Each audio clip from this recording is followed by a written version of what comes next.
Yinhu, I hope I pronounced that correctly, if not I'm sorry, is our first Sheer Force oriented support, which is great because if you have watched my yixuan guide, you know she is a bit short in terms of good team options as of right now.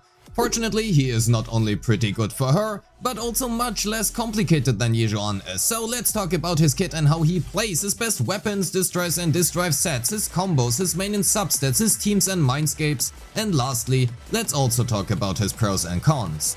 Welcome, I am Rivenous and this is your complete in-depth guide to Yinhu.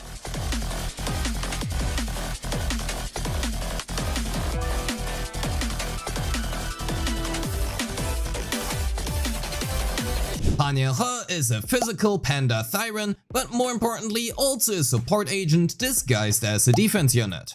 He takes little to no field time, provides off-field attacks for days and some damage, some healing to the team, and also up to 720 sheer force to your main carry, or in other words, the equivalent of up to 2400 attack.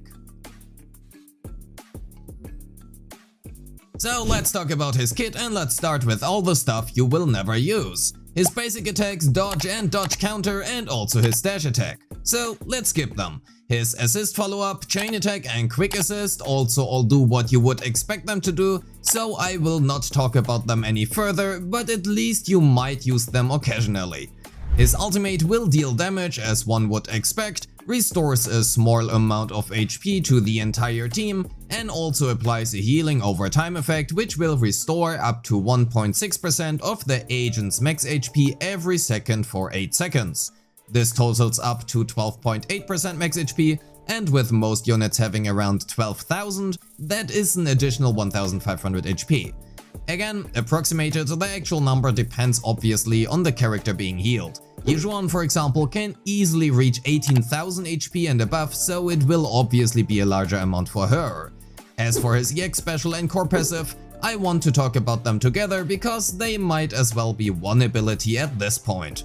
Casting your EX special will grant Yinhu 3 points of break force, deal some damage and trigger a quick assist for the previous character. His break force points are as per usual indicated below his HP bar, and the character switched in using said quick assist will then gain up to 720 sheer force for 25 seconds based on his attack stat. At Mindscape 0, this can provide up to 540 sheer force at a rate of 18% of his attack, which means we are looking at 3000 attack in total. With his Mindscape 6, however, the maximum sheer force provided raises to 720 at a rate of 24% of his attack, but that also means we are still looking at 3000 attack here. Also an important note, this is initial attack we are looking at, and that means buffs such as Astra's 1200 flat attack do not count for this. We want to hit the magical number of about 3000 on the stat screen. After triggering the quick assist, or if a unit is switched in through a chain attack instead, Yinhu will stay on field and then automatically cast his special up to 3 times. Every cast costs 1 point of break force, and as we have just gotten 3 points from his EX special, he will cast his special 3 times. The special attack does unfortunately neither deal significant damage nor really daze. Regardless, let's finish his kit with his additional core, which requires a Rupture or Yunhui Summit agent. Whenever he casts his off-field special attack, he will apply a debuff to enemies hit, which increases the damage dealt to them by all teammates by 20% for 10 seconds. Mind you, this is not a damage taken debuff, but a debuff on the enemy which grants your attacks damage bonus. Repeated attacks extend the duration, so we are looking at about 30 seconds or honestly basically forever. If you have his Mindscape 1, this debuff becomes 30%. And that is honestly basically his entire kit, so let's summarize it because his gameplay is really easy. We press his EX special whenever available. We use the quick assist to go to our previous character, and now that character gains up to 720 sheer force and our panda will hit them in the background.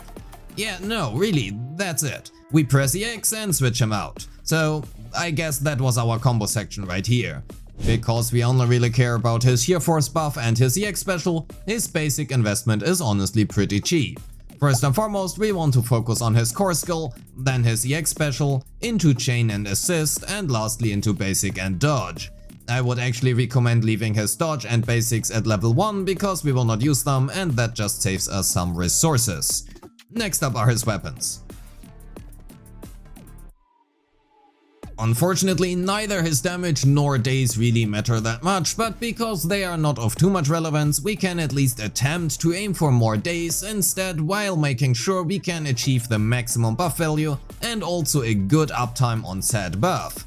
Caesar's signature, Tusks of Fury, will do the best job here, while also providing a damage buff to the team as well as providing just enough base attack to hit the 3000 initial attack breakpoint while still being able to run energy regeneration and slot 6.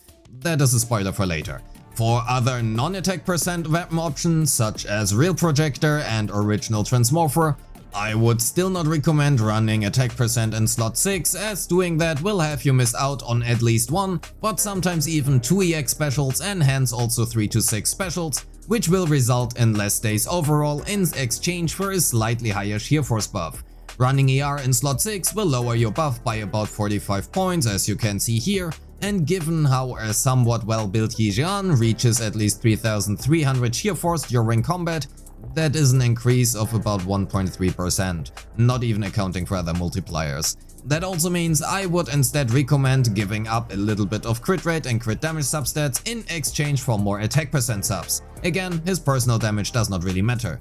You can nearly achieve the full buff value with 16 attack percent substats, which are 3 rolls in attack percent in slot 1, 2, 3 and 6, while also having a nearly non-existent damage loss. Personally, I would recommend Caesar's signature if you have it, otherwise his own signature is his second best choice in terms of damage to days ratio.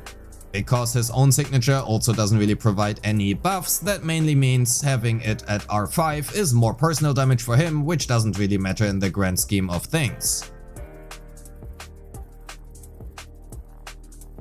As for his disk drive sets, a 4-piece Protopunk is the safest and reliable choice with either a 2-piece Shockstar or Summit for more days, a 2-piece Astral Voice if you are short on attack percent, or a 2-piece Woodpecker for more damage. Regardless of the 2-piece choice however, a 4-piece Swing Jazz or Astral Voice do the job as well depending on your team. As for his main stats, we already covered them, and outside of attack percent in slot 4 and 5, as well as energy regeneration in slot 6 or attack percent if absolutely necessary, there is not too much choice. The reason why we want to run energy regeneration in slot 6 is to have enough energy available to be able to hit 8 to 9 EX specials per fight. Without said ER, we are looking at 6 to 7 EX specials, and because his sheer force buff lasts for 25 seconds, we want to make sure to be able to use his EX often enough to actually maintain a good uptime. With only 7 EX specials per fight, we would be looking at 1 EX special every 25.7 seconds, which means we are definitely running into potential uptime issues here.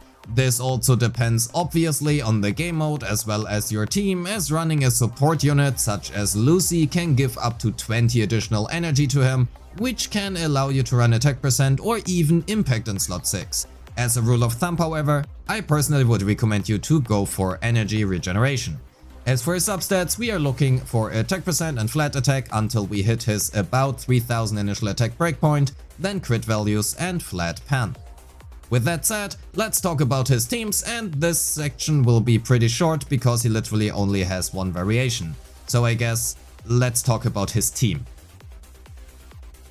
Because he is a sheer force buffer and only Yixuan can utilize his buff as of the time of his release, he is kinda tied to her.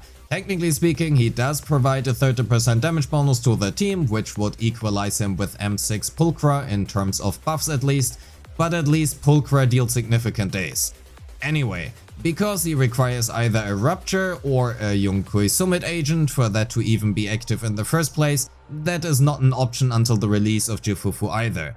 As for the supports in the third slot, any of Astra, Lucy or Pulchra will do their job, with Jifufu likely being the best, or at least even with Astra as a choice after her release. There really isn't much more to say, so let's talk about his Mindscapes and pros and cons before we wrap up the video. As per usual for A ranks, we will eventually get them to M6 and they are designed around that. His M1 increases his team damage buff from 20 to 30%, his M2 allows for a bit more energy but doesn't really change anything and extends the duration of the damage buff, and his M3 and M5 exist and increase his days and damage dealt. His M4 increases his healing and allows for a large burst of instant heal when taking damage. Lastly, his M6 increases the sheer damage buff provided from 540 to 720 points. Again, we optimally want him at M6 for his buffs, but none of his Mindscapes are super crazy. Lastly, for his pros and cons. He is a panda, and I love pandas. You probably don't care about that though. But he also is a strong sheer force buffer, but because he is strong in that regard, he is also not that great outside of Rupture teams. His team choice as of release is extremely limited. I mean, in fact, he only has that one yixuan team as an option, at least until Jufufu releases. But hence he is also likely to become better and more relevant the more Rupture units we get. His damage and days are mediocre, but he is relatively easy to build and cheap to invest into. And lastly, he also really wants his M6. I leave this at a neutral because he is an A rank and we will get it eventually. His M6 also isn't relevant for non-Rupture teams. And with that, we are already at the end of the video. Before I leave you with the showcase, thank you so much for watching, like and subscribe if you liked the video and want to see more Zenless Zone Zero content, and leave me a comment on why you like pandas. Special thanks and shoutouts to my Patreon supporters who make all of this possible. I appreciate all of you and wish you a great day. Peace.